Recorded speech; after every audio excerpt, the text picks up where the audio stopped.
How much do you spend per month? How much debt do you still have to pay off? If you own your home, how much equity is in it? Do you roughly know when you can retire? If I'm giving you heart palpitations at this point because you have no clue the answer to any of these questions, do not stress. You are not alone.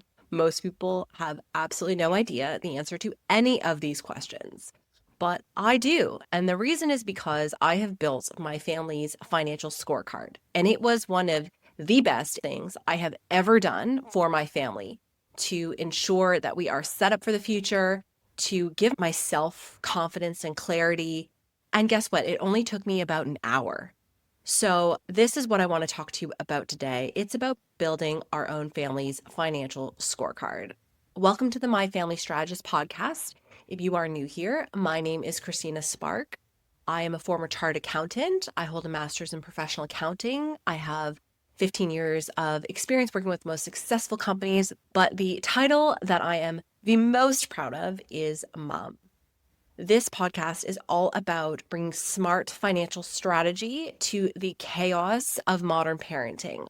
So this topic is very overwhelming for a lot of people. What I consistently hear is two reasons why this topic is particularly unpleasant. The first reason is because people don't have any idea where to begin. They've never been taught anything about personal finance from their own parents or from school, and they already feel dumb even walking into this topic today. So that is such a valid feeling because the reality is most people were not taught this. And that's because your parents probably didn't know either. And that generational trap can stop with you today. If you just commit a little bit of your time to learning something new that you can then teach your kids, it is the greatest gift that you can actually give them. The second thing I hear a lot is that I don't even want to know. It is too scary. I don't want to know my financial scorecard. I don't want to know how much debt I still have. It's kind of like uncovering medical results. We've all been in that situation where we're waiting to hear back on test results from our doctor. It can be so anxiety provoking, and I fully understand that. The difference with your financial scorecard as opposed to your medical one is that there is always an effective treatment plan available. And that isn't always the case, unfortunately, with medical. There is always a way to improve your financial situation, no matter where you are starting from. But what I know for sure is that if you do not know and you are coming from a place of ignorance, then you won't improve. This is such a good first step to understand where you are so that you can devise a plan and get where you want to be, to create those financial goals and achieve them. I do want to clarify that this is not a family budget. That is not what this is. A budget is something that can be useful. It's a tool to track your monthly expenses.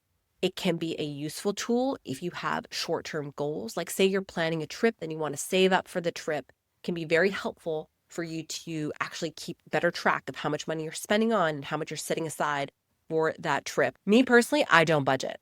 I choose to approach my family finances like a CFO, not like a bookkeeper. I don't care how much I spend on lattes. What I care about is, am I building my family's net worth? And that's what this exercise is. This exercise is like the 20,000-foot view on your family finances.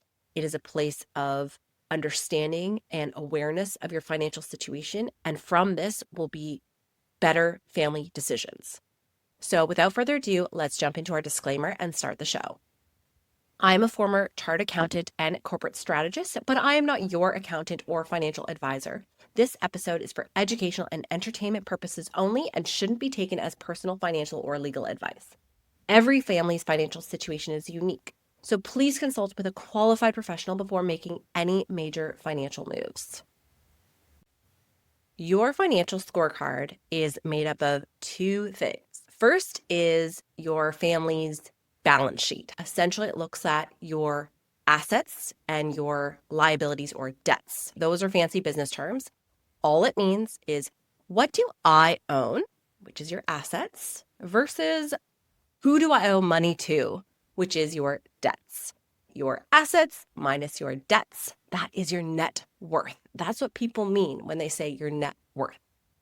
So that is what we are going to look at first. It is honestly so much easier to just put this in a spreadsheet. And if I'm turning you off by saying that, let me just clarify. This is not a multi-tab spreadsheet. This has no complex formulas. We are talking simple addition and subtraction. Now you're going to make a list of all of your family's assets and all of your family's debts. Your assets, which is all the things that you own, you want that to be much, much greater than what you owe. If you want to turn your video on briefly, I can give you a quick visual of what this will look like. So on your spreadsheet, you're going to have two columns. One column is going to be the item, and one column is going to be the number or the balance. So in the first column, we're just listing out all of our assets. Common ones here are going to be your house. What is its rough current market value? So you can look up on different real estate apps to find a general benchmark. And keep in mind, we are doing rough numbers. Just use an estimate here. Your retirement fund, your superannuation, if you're here in Australia, if you own any vehicles that are paid off, you write that down, and all of your bank accounts. This is your offset account. If you are in Australia, it's typically separate.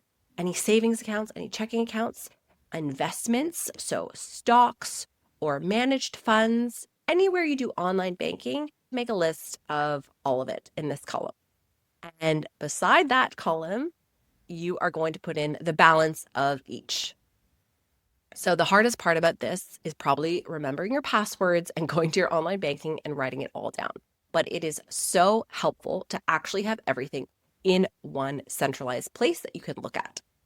Now, underneath that, we are going to move into our list of debts. So this is who we owe money to. Common debts. Number one, your mortgage. How much money is still left on your mortgage, as well as any credit card debt, any buy now, pay later type debt. If you lease your car, any student loan debt you have. So here in Australia, that's your HECS debt. Write down that balance.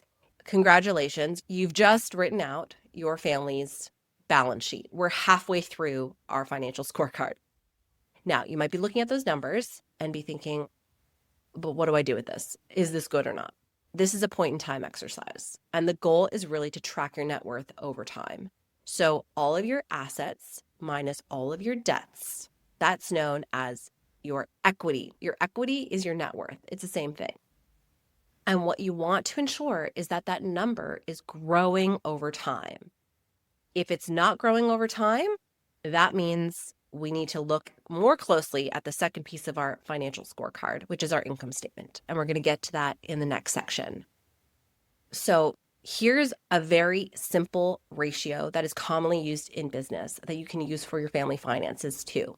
And it's called your debt to equity ratio. All it is your total debt divided by your total equity. And we already figured out our equity because our equity is just our total assets minus our total debts. Now, take your total debt, divide it by your equity, and that is your debt to equity ratio. So banks look at this number if you are applying to buy a home. This is a very useful benchmark to understand if you are in a healthy position. So if you have a debt to equity ratio that is less than 1, so it's a 0 point something, you're in a really good, conservative, healthy state. And I think for a family, that is where you want to be, is less than 1. If you are between 1 and 2, that is considered moderate. Maybe that makes sense depending on your financial situation. And if you're over 2, that's considered pretty high risk. What this really means, essentially, you obviously want to be owning more things than you owe money to. I don't think having zero debt is necessarily the goal because most people do have some degree of healthy debt, like your mortgage. But the worst kind of debt is high interest debt, credit card debt, buy now, pay later type debt, anything where the actual interest that they're charging you is high. And for credit cards, it can be upwards of 20%. That is bad debt. You want to be able to pay that debt off first. If you want to turn your video on, I can give you a quick visual. You've listed out all your debts. In the third column beside that, actually write out your interest percentage across it. So now you know not only how big your balance is, but how much interest you're being charged. Let's say you have $8,000 of credit card debt and your interest rate is 20%. You want to tackle that and pay that off first, above and beyond. Let's say you have a car lease and you owe a bigger balance on that, but the interest rate is much lower. You don't have to prioritize that as highly. One of the best lessons that I ever learned from my parents was never have credit card debt. I think that is a goal that people should try their best to stick to. Make sure you are paying off the balance in full of your credit card every single month. That is a really, really good financial habit to have. It's so easy these days to just spend money. We're in a cashless society. It is so easy to just chuck things on your credit card and have no idea how much it's even accumulating over time.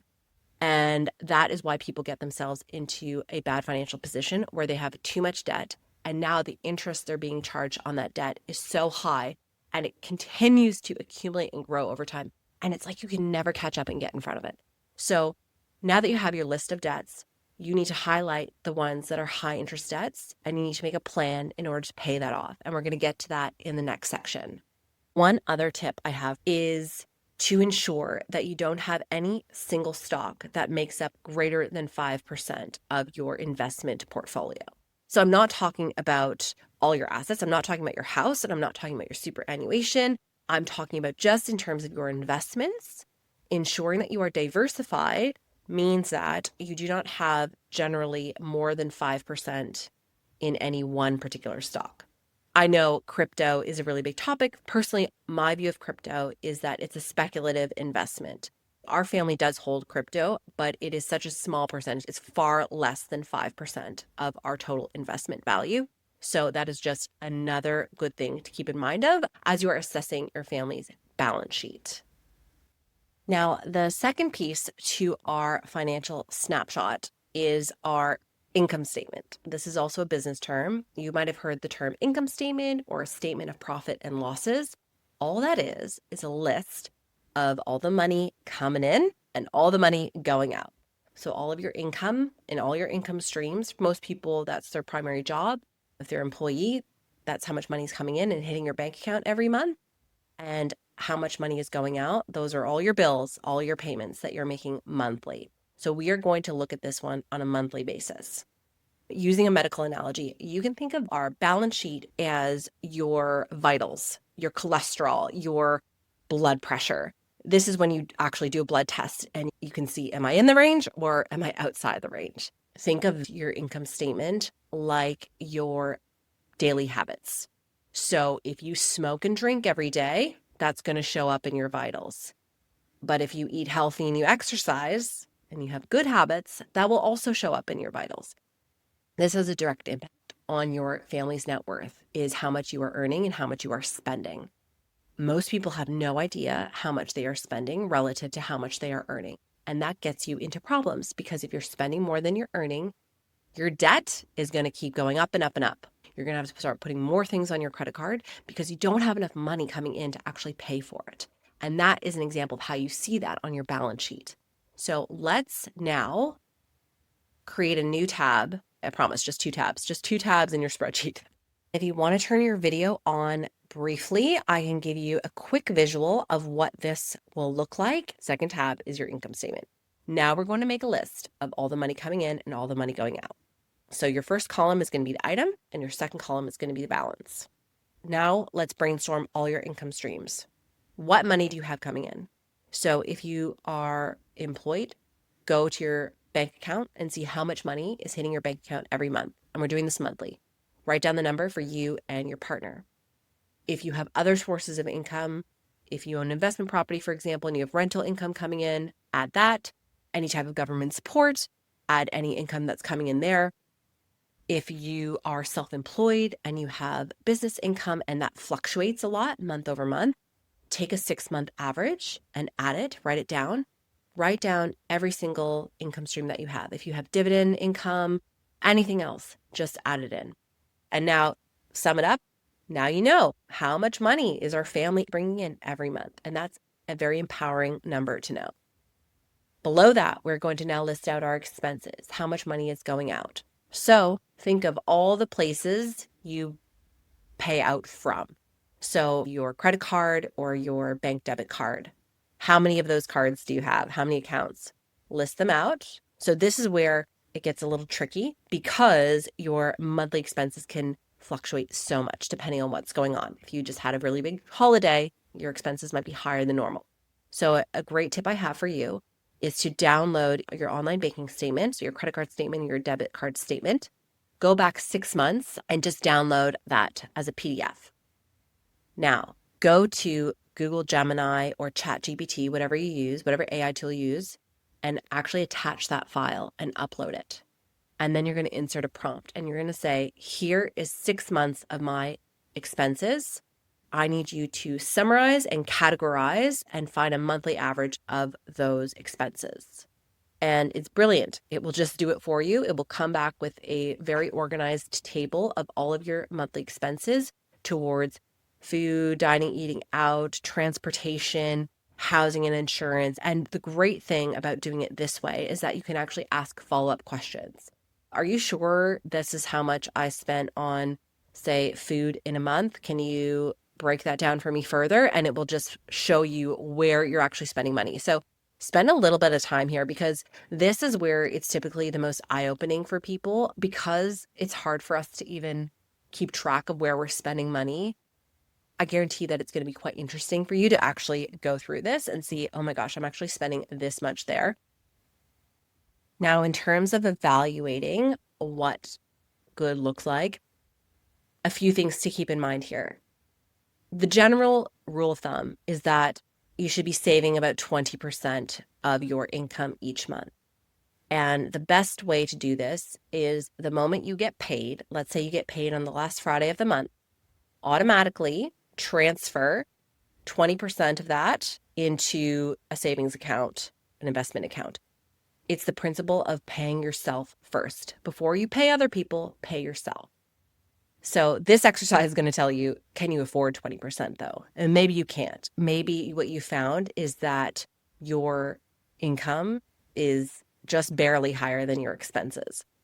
So maybe that is too high for you. After doing this exercise, you realize I'm actually hardly saving anything. I can't pay myself 20% first. So really the math on this is simple. You have to figure out a way to earn more money or to decrease your expenses if you're in that position. If you are spending more than you're earning, then you're creating debt. If you're spending the exact same that you're earning, then you're not saving anything. So your net worth is unlikely to grow. So this is why it's important to look at this and just understand actually how much are you spending relative to how much you are earning. There's a simple 50-30-20 rule that is a helpful benchmark when you are looking at your expenses. And what it means is that 50% of your expenses should be spent on things that you need. So housing, food, medical, childcare, these are things you don't really have a choice. You just have to spend money on them.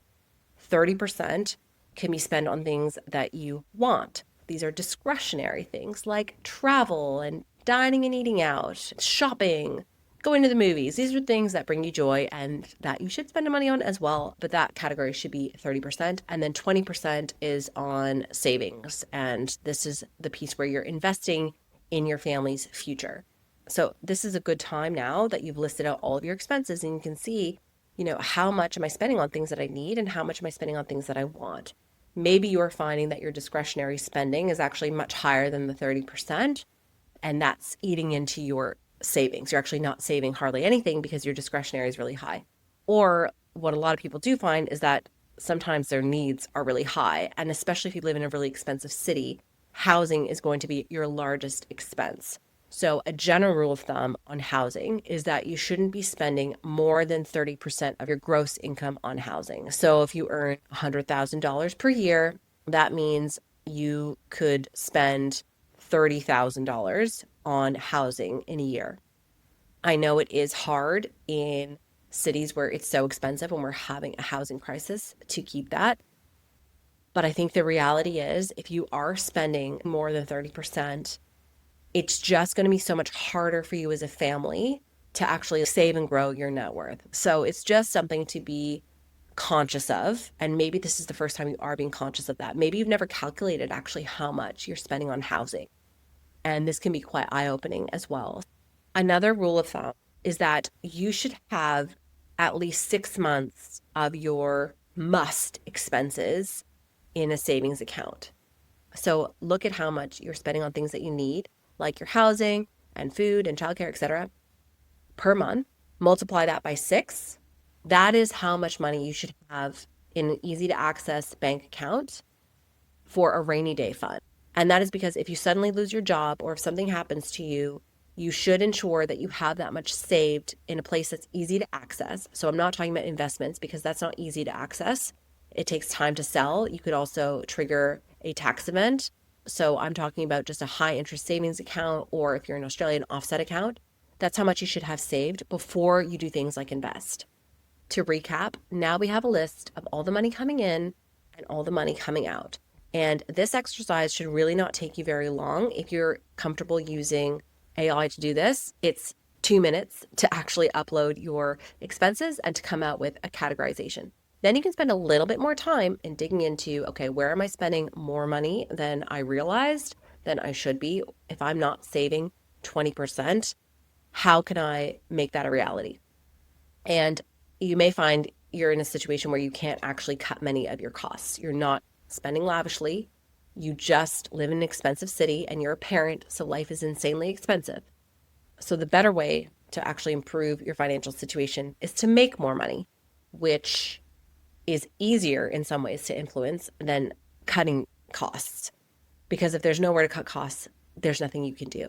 So some ways to increase your income is to, number one, ask for a raise. When's the last time you got a raise? Do you get annual increases for inflation? Inflation has gone up significantly. So if you haven't had a raise in a few years, now is the time to have that conversation. Of course, come prepared to your boss or to your manager with a very good justification and business case for yourself on why you are deserving. And again, use AI to do this. Ask ChatGPT, ask Google Gemini to come up with some data points on why you should negotiate a higher rate. Also, switching jobs.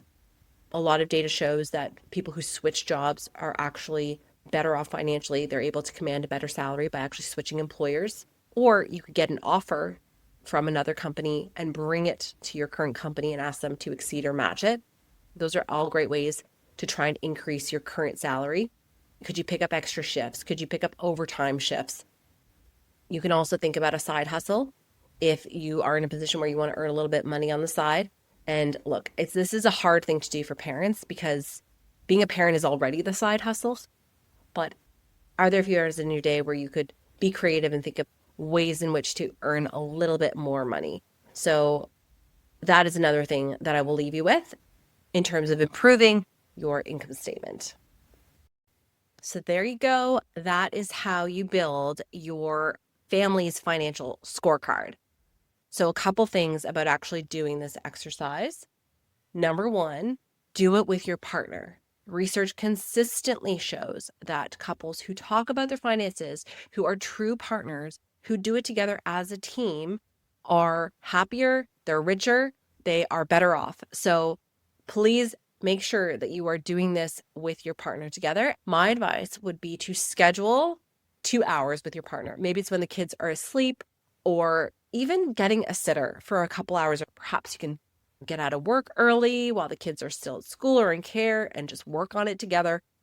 Actually give it the time that it deserves. It is such an empowering and helpful exercise. It's the only way to move forward with your financial goals, is to understand where you are starting from, to be able to answer those questions like, how much am I saving each month? Those are really critical questions to know to improve your family's net worth and improve your own financial situation. And if you don't know those numbers, you are never going to be able to improve them. The other thing is, how often should you be doing this? So I would suggest doing this probably once every 6 months. And the first time you do it is going to be the hardest. And then updating the numbers is much easier and much quicker. But what you really want to pay attention to is your net worth growing over time? And if you are setting goals, so let's say you walk through this and you say, okay, I'm only saving 5% of my salary. I want to increase that to 15%. Now you can hold yourself accountable. And in 6 months, you can see, okay, am I actually doing it? And how did that impact my family's net worth? Share this podcast with anyone you think that could benefit from this. Share it with your partner first and foremost. Get on the same page that this is something you want to prioritize, that your family finances and your future are important to you. You can certainly make it fun. Getting a bottle of wine and drinking while you do this, I think that's a great idea. Anything that will kind of take the edge off the nerves, like why not? Also, if you are a single parent and this is scary for you, do it with another friend. Do it with a friend who's interested in this and wants to sit down and do it as well. If you need to cry, get your tissues out. If this is going to be a difficult thing for you to do, totally understand that. This is not easy, but I do truly believe this is one of the greatest gifts you can give to yourself, to your family, and to your children. It's greater financial understanding and knowledge, because from that, you can put your kids in such a better situation. Learn something yourself and then teach it to your children. All right, that's it from me today. I hope you have a wonderful day and best of luck with this exercise. Feel free to let me know in the comments how it all worked out.